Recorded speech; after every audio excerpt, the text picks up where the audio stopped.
This was supposed to be a coronation. The United States women's flag football team, ranked number one in the world, three-time defending world champions, marching toward the 2028 Los Angeles Olympics, where their sport would make its debut on the biggest stage in the world. They had momentum, they had pedigree, and they had home continent advantage heading into LA. What they didn't have yesterday in Düsseldorf, Germany, was an answer for Canada.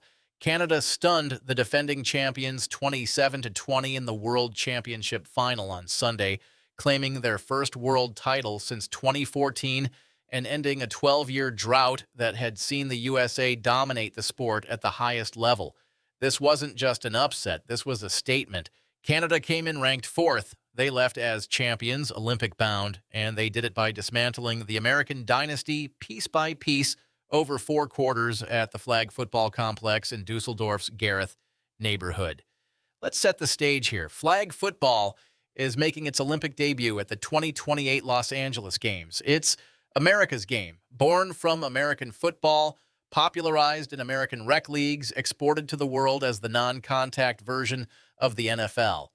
The United States had won the last 3 world championships in 2018, 2021, and 2024. They were the heavy favorites. Canada, meanwhile, had won twice before, in 2010 and 2014, both times against the USA, but hadn't reached the mountaintop since.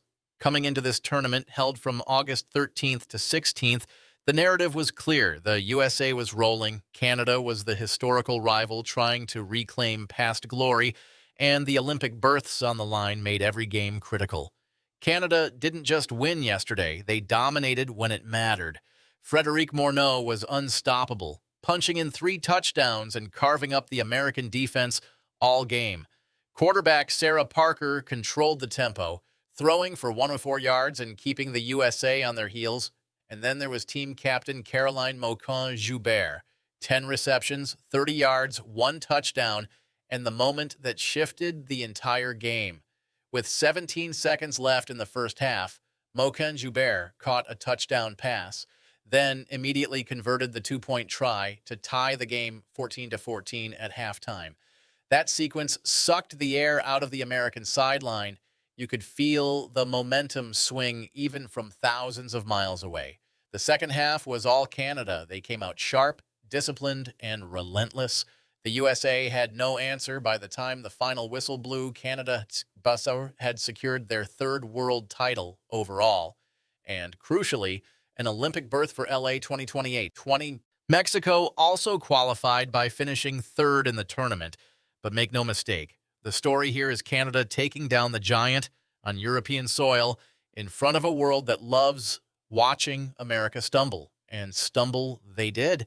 This loss isn't just a footnote in a long season. It's a seismic shock to the entire flag football landscape heading into the Olympics. The USA had built a 3-tournament dynasty. They were the standard bearers, the team everyone else measured themselves against. Now, less than 2 years before the sport debuts in Los Angeles, they've been dethroned. The timing couldn't be worse for Team USA, and it couldn't be better for Canada.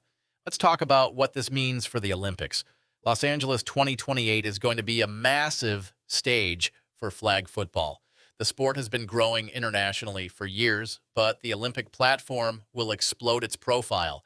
Millions of casual fans who've never seen a flag football game will tune in. And the narrative walking into those games was supposed to be, can anyone beat the Americans at their own game? Now that narrative has a giant asterisk. Canada just proved they can. They didn't fluke their way to a title. They outplayed, outcoached, and out-hustled the best team in the world. The reactions from Canada have been electric. Social media has been flooded with celebrations. Highlights of Morneau's touchdowns, replays of Moquin-Joubert's clutch halftime heroics, and Sarah Parker threading passes through tight windows. Canadian sports media is treating this like a national triumph, and rightfully so. Beating the USA in any sport generates headlines north of the border, but doing it in a sport the Americans invented on neutral ground with Olympic stakes attached, that's the kind of moment that defines a program.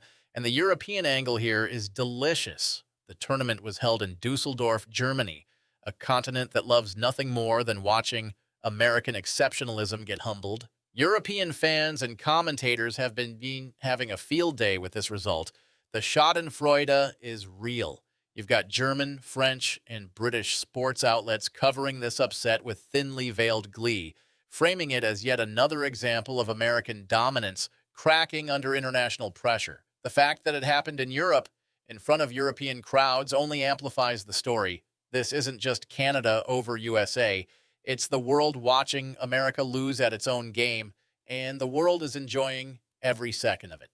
Now let's talk about what went wrong for the USA. They came in as favorites, but favorites fall for a reason. Maybe it was overconfidence. Maybe Canada's game plan was just that good. Maybe the pressure of being the team everyone wants to beat finally caught up with them. Whatever the reason, the Americans couldn't execute when it counted. Canada's defense locked down in the second half, and the USA's offense, which had been so potent in previous tournaments, went cold. You can't win championships playing tentative football, and that's exactly what Team USA looked like down the stretch. Coach Rachel Lessard deserves massive credit for Canada's game plan. She had her team prepared, focused, and fearless. They played like a team with nothing to lose and everything to prove. Meanwhile, the Americans played like a team trying not to lose rather than trying to win. That's a fatal mindset in championship games, and it showed. So what happens next? For Canada, it's pure celebration and preparation. They've got their Olympic berth locked in, they've got momentum, and they've got the psychological edge over the USA heading into LA. They'll be studying film, refining their systems, and building on this championship run. For the USA, this is a crisis, not a catastrophic program-ending crisis, but a serious wake-up call.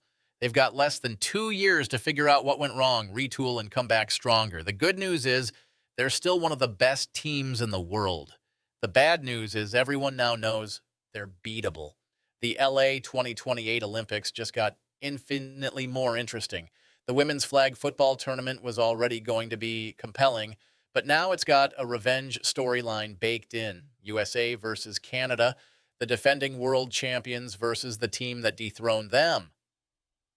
On American soil, in Los Angeles, the storylines write themselves. And let's not forget Mexico qualifying in third place. They're going to be a factor, too. This isn't two-team race anymore. The international field is deep, motivated, and hungry. The USA can't afford to sleepwalk into the Olympics, assuming their name alone will carry them to gold. That era is over. This result also raises questions about the broader state of American dominance in emerging Olympic sports. We've seen this pattern before. The USA dominates early, other nations catch up, and suddenly the Americans are fighting for medals instead of assuming them. It happened in basketball internationally, it's happening in soccer, and now it's happening in flag football. The rest of the world is watching, learning, and competing. The USA's margin for error is shrinking. Bottom line, Canada just delivered one of the most significant upsets in flag football history. They ended a 12-year title drought. They secured an Olympic berth, and they handed the United States a loss that will echo all the way to Los Angeles. The celebrations in Canada are well-deserved. The soul-searching in the USA is necessary, and the world is watching, waiting to see how this story unfolds when the Olympic torch lights up LA. In 2028, flag football's Olympic debut just got a whole lot more dramatic. Canada proved yesterday that America's game isn't America's alone anymore, and that's exactly the kind of storyline that makes the Olympics unmissable.